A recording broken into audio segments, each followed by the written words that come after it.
transcriptasa reversa y la integrasa, y que necesariamente, esto es bien característico y creo que lo dije desde la otra vez, el virus del HIV es ARN. Sin embargo, a pesar de que tiene polaridad positiva y que ya debería comportarse simplemente al replicar el genoma, de estar sintetizando las proteínas, ¿verdad? Pero lo que hace es copiar esa información de ARN a ADN. Se copia y luego se replica nuevamente esa cadenita de la copia en otra, y luego que se han formado dos cadenas de ADN, se integra al genoma principal de la célula por la enzima integrasa. Y luego que ya está incorporada en el genoma principal de la célula, esa información es traducida para que a partir de lo que está dentro, no fuera, lo que está dentro, se empiecen a sintetizar las proteínas que conforman la estructura del virión, así como las enzimas, así como las proteínas que van a salir externamente. Entonces, el virus del HIV, cuando llega a producir la infección, voy a hacer un resumen de todo lo que está por aquí. Lo que hace es infectar las células. Y al infectarlas, y estas están en los ganglios linfáticos, en los nódulos linfáticos, todos los linfocitos T que puedan ser afectados, empiezan a formarse los viriones. Y esto puede tener un largo tiempo, donde sí se producen los viriones, pero que todavía su sistema de defensa no permite que se empiecen a producir enfermedades en esa persona. Mientras no haya enfermedades, hablamos de un cero positivo, pero cuando ya hay enfermedades que estemos observando en los diferentes sistemas del organismo, hablamos de SIDA, cuando ya está viendo esto, ¿no? ¿Puedes abrirle por favor a esa niña? Y al principio puede ser este compromiso de la adenopatía, que es lo único que se puede observar, pero progresivamente ya hay manifestaciones donde esa depresión son los microorganismos integrantes de la flora normal bacteriana o microorganismos del ambiente que usualmente no nos causan enfermedades, pueden estos cuerpos sí desarrollar enfermedades, como parásitos u hongos que puedan desarrollarse. Entonces, cuando nosotros tenemos un paciente que es cero positivo, estoy hablando de enfermedad, y el cero positivo es el que pudo haberse detectado en ese tamizaje de los donantes de sangre de la otra vez que uno esté infectado, es importante en el momento en que se llega a hacer un diagnóstico de ese tipo, determinar el conteo de los linfocitos CD4. ¿Cuántos linfocitos CD4 hay? Y también el conteo de la carga viral. ¿Cuántos virus hay? Eso es para ver, monitorear a ese paciente cuando éste tiene. Entonces, cuando hablamos de SIDA, es que, miren, aquí hay una buena cantidad de linfocitos. Aquí ya se han producido los virus y los linfocitos empiezan a caer. Aquí hay como que fuera un control, pocos, y hay linfocitos y hay pocos virus. Pero progresivamente a lo largo de los años ya se va produciendo una disminución de estos linfocitos y se va incrementando la carga viral. Cuando nosotros tenemos un paciente, primero un paciente que no sabemos que está infectado, que se hace porque va a donar sangre, porque se hace porque se va a casar, para que los que se van a casar les piden este examen, es un requisito para casarse. O en el caso de que la señora esté embarazada, también es obligatorio, ahí sí la señora no va a decir no quiero que me hagan la prueba, se tiene que hacer la prueba, es obligatorio que se haga la prueba de la mujer gestante si tiene HIV o no. En los otros casos es decisión de la persona si es que se quiere o no quiere que se le haga esta prueba. No podemos hacerlo sin el consentimiento de la persona hacer este examen. Tengan cuidado porque pueden ser denunciados y ser sancionados, no se puede. Entonces, si tenemos una persona que está sin ninguna sintomatología, usualmente hacemos las pruebas de screening, las pruebas de tamizaje, las pruebas que ahora vamos a hacer a ver quién está infectado. A veces acá hay campañas también que se van a hacer.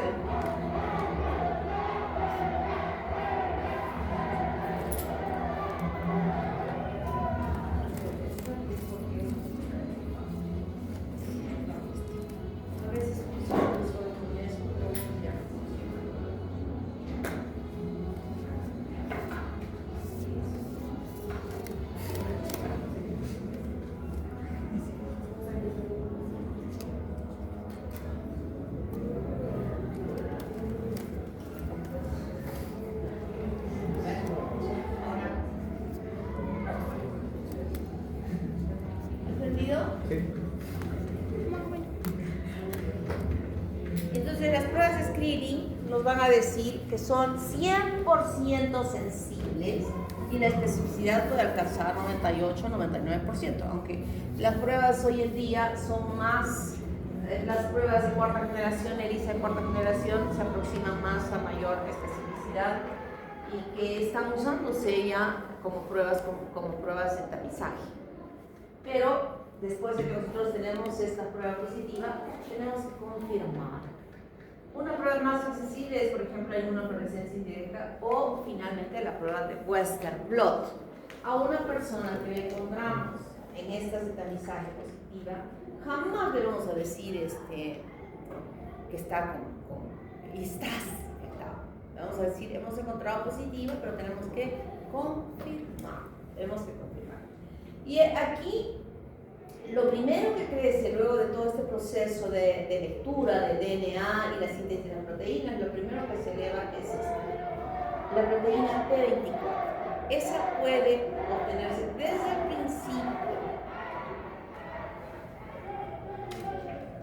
el principio. O sea, aquí tuvo la relación sexual, punto cero, y ya empieza a elevarse y que puede ser detectada en el suelo del paciente para ser investigada, pero son muy costosas. Por eso esto no se puede usar como pruebas de tamizaje, porque son muy costosas. La que se usa es esta, el anticuerpo contra la GP120, que es la espícula que se acopla al receptor CD4. Pero esto aparece positivo al mes, a los 2 meses de haberse producido la infección. Y a este tiempo en que aparece se llama ventana de negatividad. Esto es lo más importante porque es un riesgo que aparentemente la persona no está infectada y puede utilizarse esa sangre para transfundir a otra persona y transmitir la infección. Entonces la ventana, por eso es que ya les había dicho, en los bancos de sangre lo que nosotros hacemos es mirarle los ojos así de frente y decirle cuántas parejas ha tenido en los últimos 6 meses. Si pestañea una vez o 2 veces, ese nos va a mentir por más que diga que ninguna. Entonces es un riesgo. Es solamente con esa actitud que uno ve ya esa sangre, no la tomamos en cuenta para poder donar la sangre. Es peligroso, imagínense. Es un riesgo que puede suceder.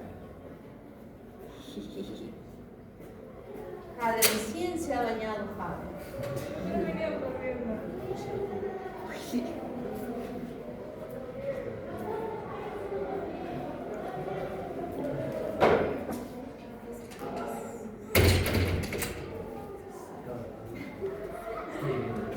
¿Está claro?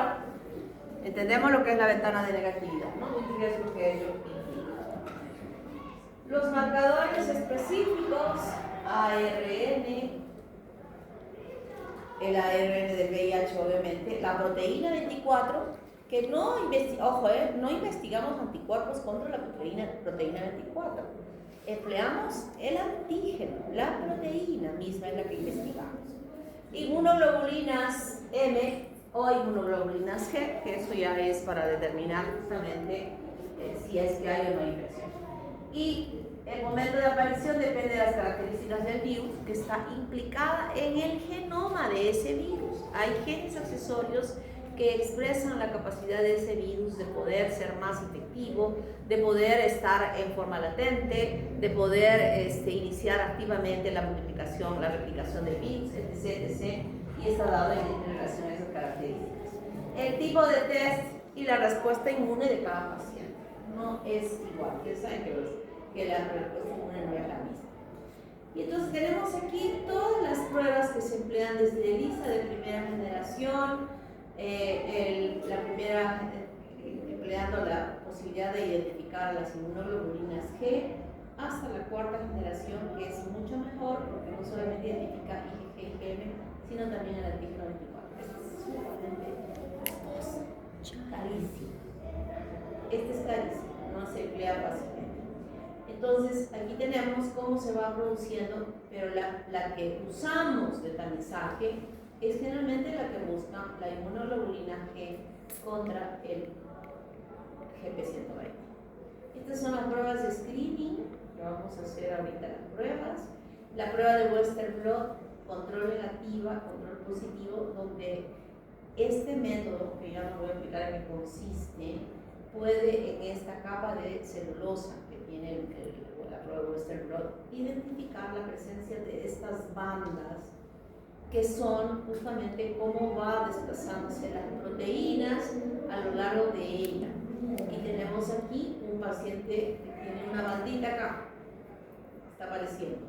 Aquí a los dos, o sea, el tiempo de días, cómo empiezan a aparecer las bandas, la posibilidad de la infección, ¿no?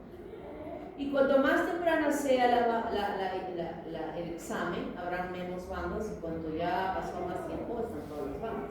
Pero a veces, en las pruebas de Western blot, si ya sería positiva, en las pruebas de screening, esto va variando de acuerdo a la población. En el caso del África, por ejemplo, basta que aparezca una banda, ya es positiva. Ya confirmamos de que esa es positiva. En nuestro medio son 3. Puede ser 2 de una glicoproteína y una estructural, o puede ser una de glicoproteína, 2 estructurales, o una enzima, se va variando.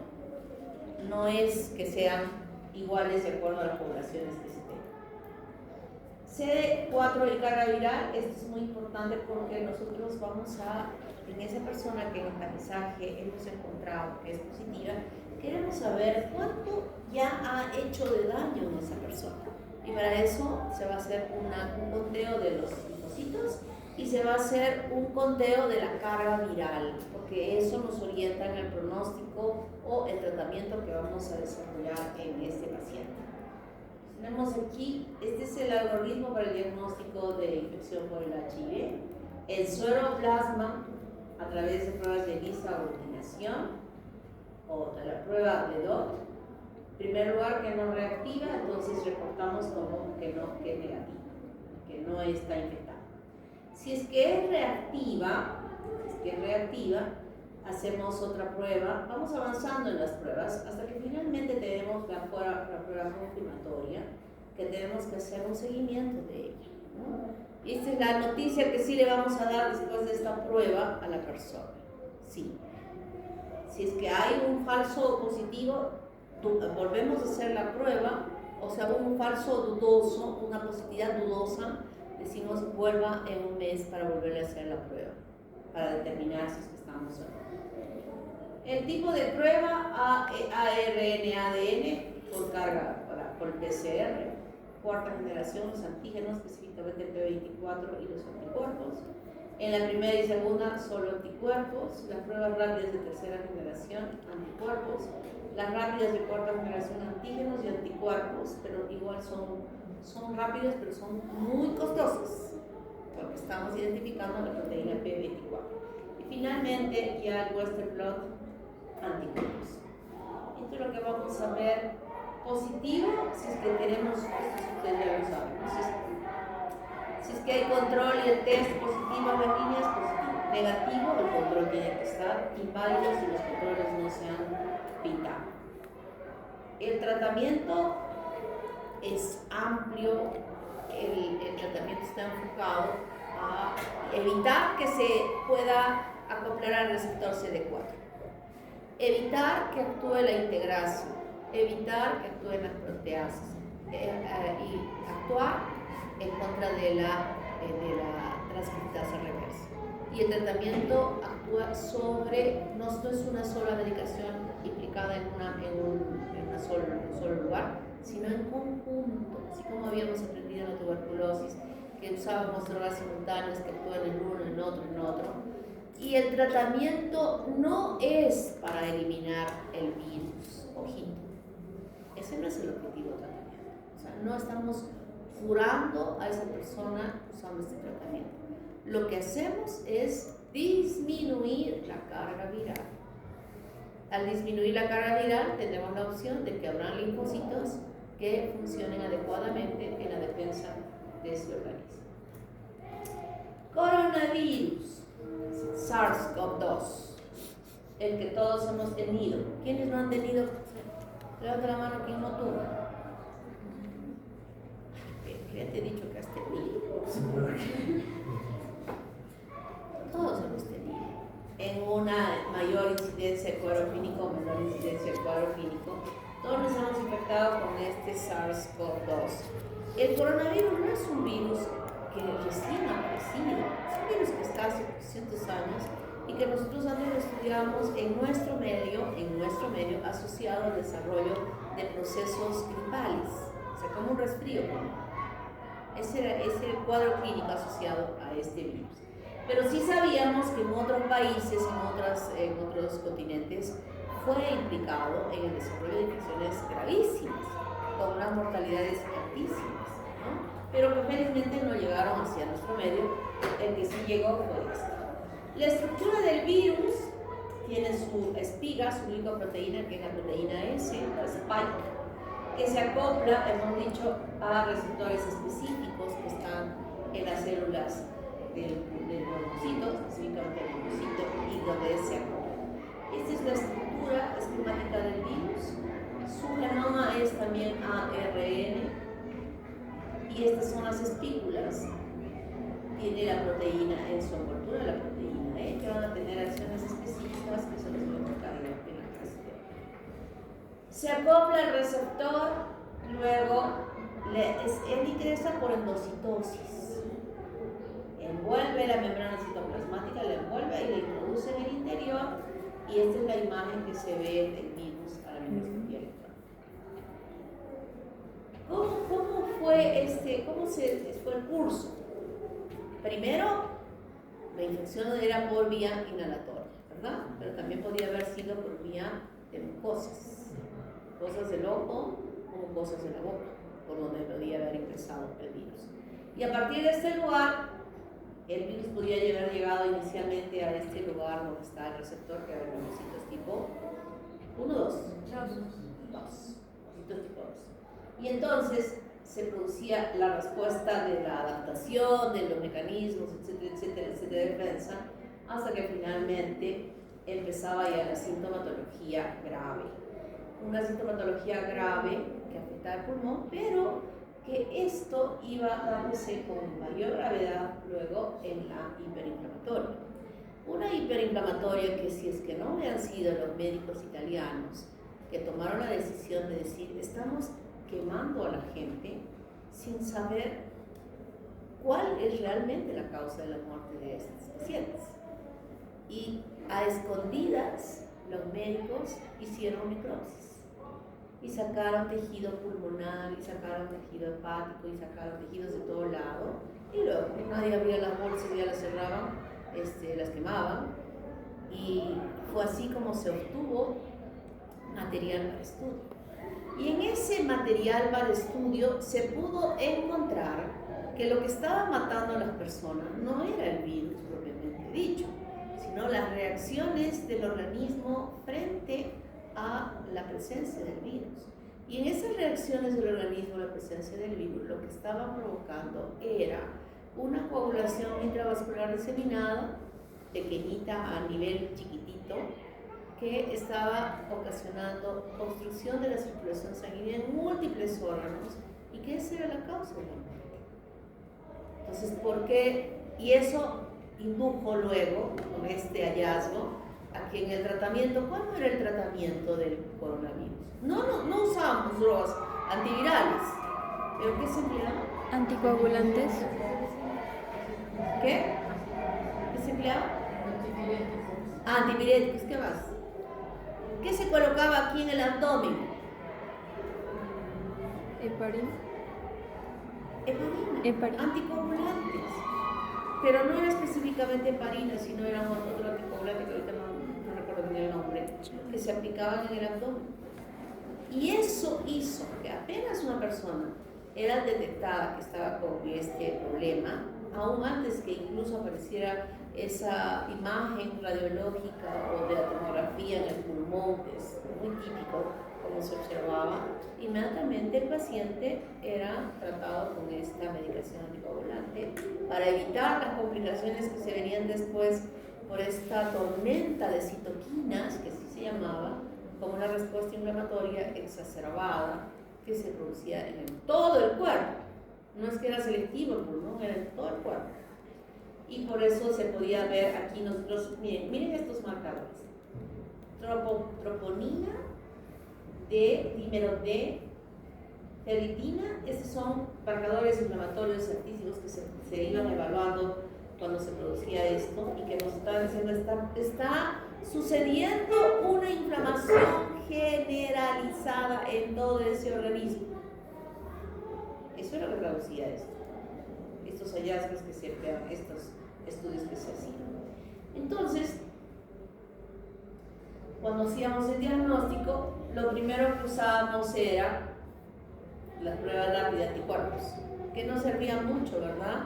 Que no se le daba tanto valor porque algunos serían negativos y otros serían positivos. Luego usamos la prueba rápida.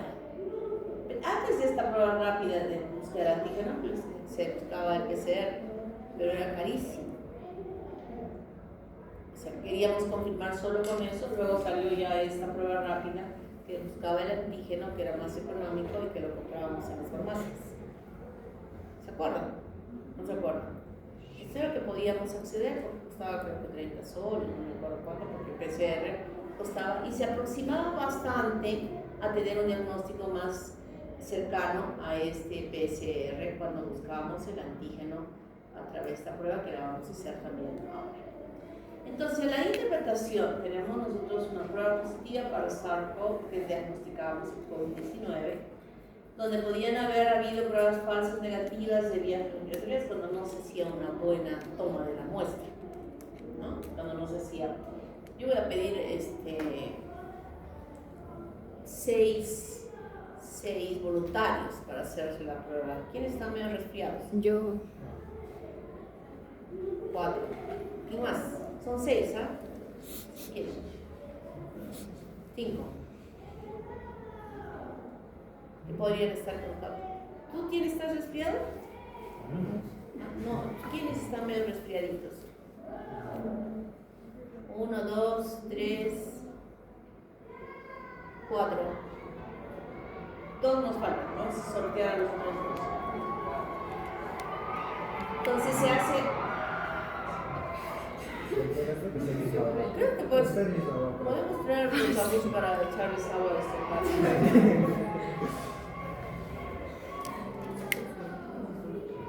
Es que no puedo protestar porque me van a decir, doctora, hoy día es día de examen y no hay clases. Por eso estoy calladita. ¿No? Me puedo cuadrar así. Pero digo así, pero esto es medicina. Esto es medicina. Porque de verdad yo mi cabeza no cabe. ¿Cómo voy a perder un día de clases si no tienen programado un examen para hoy? Los chiquitos de primero no tenían programado ningún examen todavía. Pero ya tenían sábado. Sábado, domingo, lunes más. Los de tercer semestre, los de sexto semestre tampoco tenían examen. Ustedes tienen, pero va a ser una noche. ¿En qué consiste ese curso? Ecología, doctor. ¿Ah? Ecología es especies, contaminación ambiental. O sea, como de cultura general. Ajá. Además, supuestamente han estudiado para el sábado. Sí. Porque el examen debía haber sido sábado. ¿No? ¿Has estudiado, Velarde? ¿Tú? Los videos. ¿Todo está en video? Sí, la doctora sí resume. ¿Quién les enseña? ¿Cómo se llama? ¿Cuánto tiempo duró el examen? ¿10 minutos? 20. 20 minutos. O sea, es súper fácil. ¿No? ¿Cómo que no? No me digas que estás jalada. No. Qué vergüenza. Bueno. Entonces nosotros acá, si tenemos un paciente sospechoso, hacemos la prueba, pero puede ser que sea negativa. Puede suceder, como ha sucedido varias veces. Se tiene que repetir la prueba si el cuadro clínico es, pues, tiene un sustento de la sintomatología. Es importante la parte clínica, ¿no? Y más aún cuando estuvimos en las épocas de la pandemia, la parte clínica predominaba sobre los exámenes de laboratorio, que muchas veces salían negativos y no nos amparábamos en esos exámenes negativos para iniciar tratamientos. Eso es definitivo. No concluyente o indeterminado es medio raro, entonces, pero el PCR era, digamos, nuestra prueba confirmatoria si es que estaba bien hecho, porque también podían salir falsos negativos de gente que solo se metía hasta cierta parte de la nariz y que no llegaba hasta donde debía llegar para sacar la muestra correcta. Entonces, lo más importante, podríamos decir, frente a esto es cuadro clínico, prueba antigénica, y si es que no sale negativa, PCR. Podría ser esa la secuencia. Interpretación, PCR negativo, IgM negativo, IgG negativo. No sé si tenemos acá las PCR positivo, miren, negativo, periodo de ventana. Vamos a ver ahora en la curva cómo va. PCR positivo, IgM negativo, IgG negativo, estadio temprano de la infección. En la fase activa de la infección estaban presentes los tres. En la fase final, PCR y IgG como parte de la protección de memoria. Negativo, positivo, negativo, estudio muy temprano, antes de que se establezca la producción de los virus en la mucosa. Negativo, positivo, infección pasada y curada. Y negativo, positivo, enfermedad en evolución, PCR de confirmación y curación. Entonces, a lo largo del tiempo, miren, a lo largo de toda esta secuencia, durante los días, hubieron muchas informaciones de cambios en cuanto a en qué tiempo se podía detectar IgM, en cuánto tiempo se debía detectar IgG, qué significaba, etcétera, etcétera. Esto iba variando completamente a lo largo de toda la pandemia desde el principio. No fue estático, y ese es el resultado de esta modificación, de acuerdo al estudio epidemiológico que se hizo durante toda la pandemia. Cada día habían cambios, no es así, es así. No, se interpreta así, no así. O sea, fue todo un rol de cambios. Entonces, la viremia va desde el día primero y con un apex en el día 10 y que iba descendiendo hasta el día 20. Entonces, en este tiempo era posible detectar a través del PCR o a través de las pruebas antigénicas. Primero aparecía IgM, luego aparecía IgG. Cuando simultáneamente aparecían estas tres, estábamos en el punto donde estaba de mayor intensidad el cuadro clínico, porque detectábamos a las tres. Y el cuadro clínico se iba dando a lo largo de esto, con el hallazgo de estas. Pero como repito, lo que priorizó, lo importante era el cuadro clínico al cual se estaba enfrentando. Y apenas se tenía con el PCR el diagnóstico de que estaba positivo, ya se iniciaba el tratamiento con oxígeno y con anticoagulantes. De esa manera se evitaba una evolución tórpida del proceso y por eso es que pudimos recuperar. Claro que lo más importante en la recuperación o en el desarrollo de esto, ¿qué fue lo más importante de este proceso? Que si no hubiera habido eso, seguro que hubiéramos seguido muriendo. Las medidas de salud.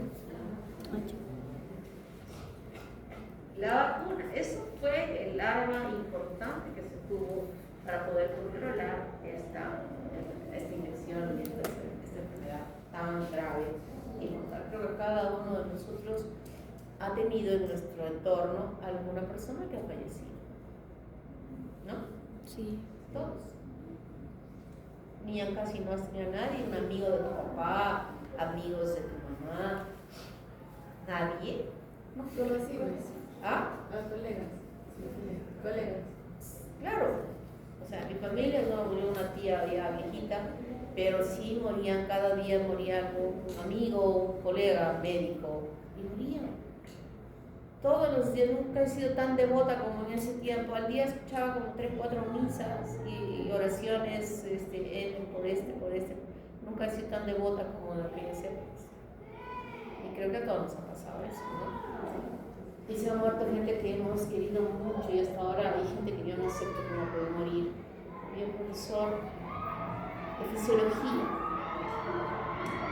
Díaz, él fue uno de los primeros que murieron acá, y porque bien morir.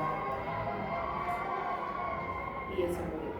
Otro que murió fue un amigo entrañable que se llama en clínicas, diabético, y se murió.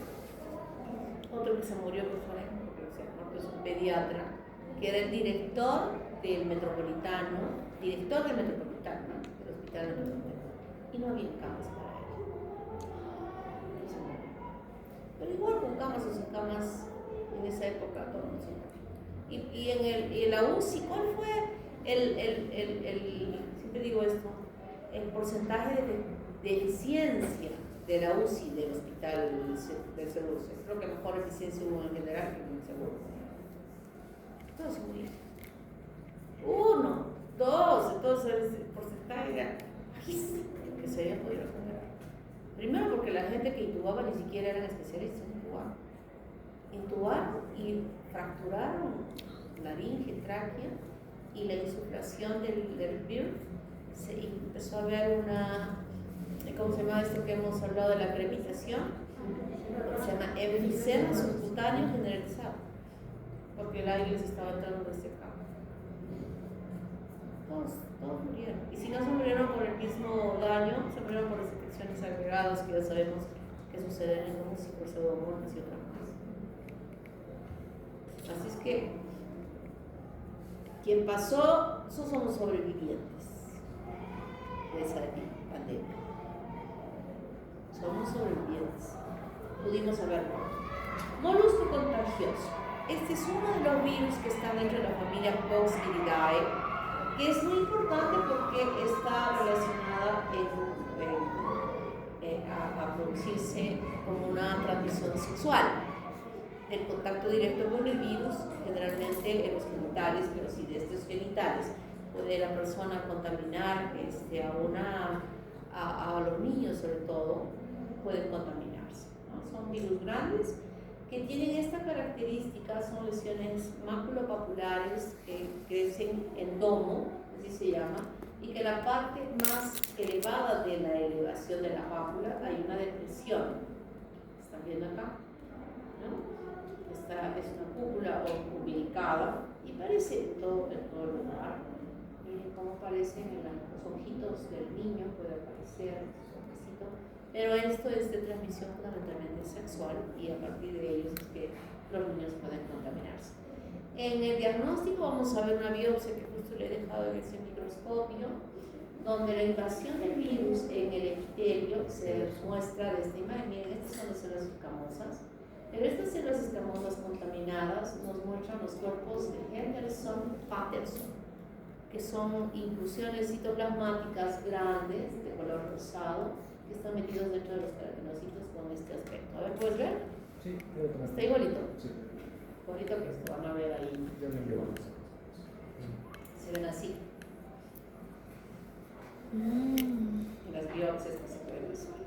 El tratamiento es autolimitado, puede haber crioterapia, láser sobre las lesiones, porque es como, aparecen como las verrugas, ¿no? Claro, son un montón, es muy complicado, pero igual se tiene que aplicar estos compuestos para poder eliminar, pero también se puede dar el sidofovir por vía oral, que cuando es masivo, como hemos visto un montón, entonces estar eliminando con láser es no es tan sencillo.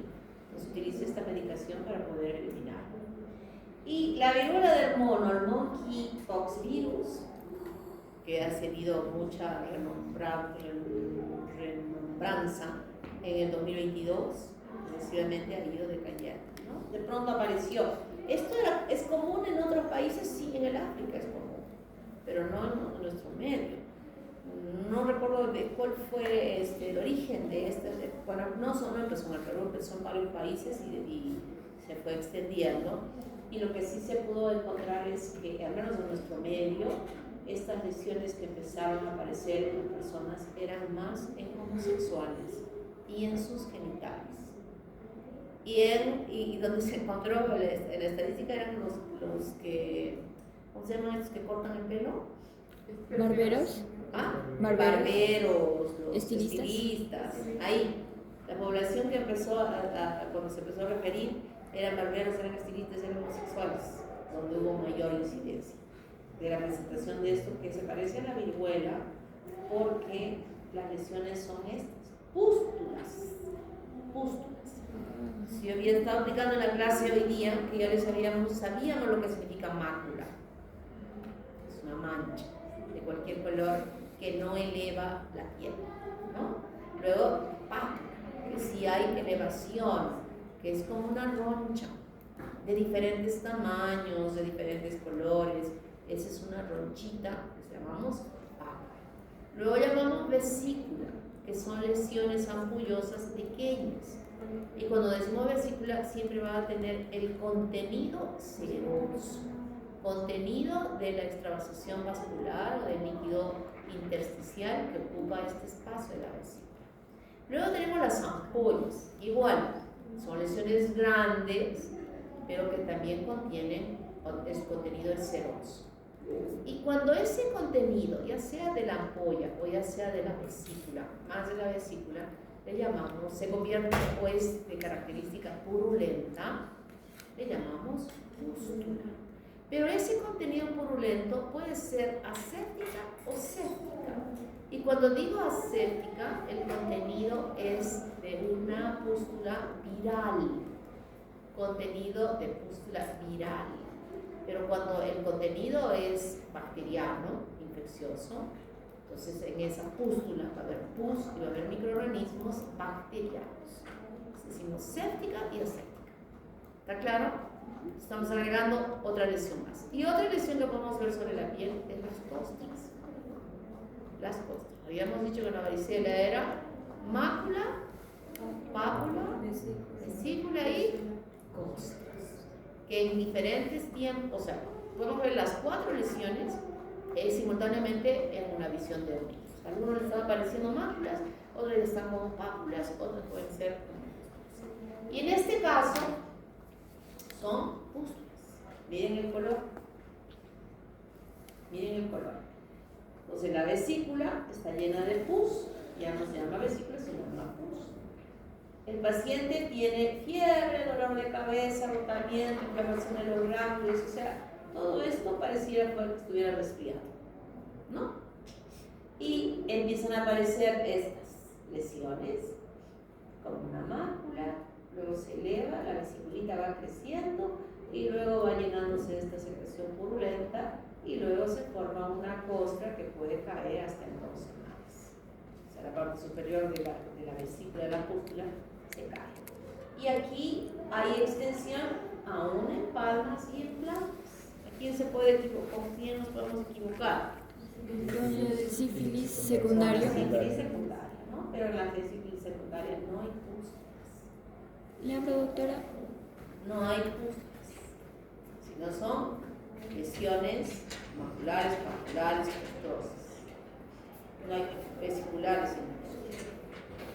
La muestra se saca de las lesiones, se puede hacer un estudio o un hisopado y podemos hacer el diagnóstico por PCR, que no es, o sea, esto no es un examen muy facilito que digamos, porque es muy riesgoso para poder contaminarse. Generalmente se hace, puede también sacar el suero, la PCR, para poder hacer tratamiento, antibióticos para evitar una infección bacteriana y la vacunación. La vacunación que se ha empleado ha sido la vacinia, la misma vacuna que se ha empleado para haber erradicado de la tierra a la viruela. O sea, en nuestro país no llegó esa vacuna, pero en otros países sí, y estuvieron como haciendo la prueba de que las personas que estuvieron vacunadas contra la viruela, que yo debo estar vacunada contra la viruela, no había la posibilidad de que se desarrolle esta infección. La gente más joven es la quien se desarrolló, porque ustedes no están vacunadas contra la viruela. En mis épocas sí nos vacunaban contra la viruela, hasta que se erradicó de la faz de la tierra la viruela, pues sí hemos recibido vacunas. Muy bien. Entonces, vamos a hacer las pruebas.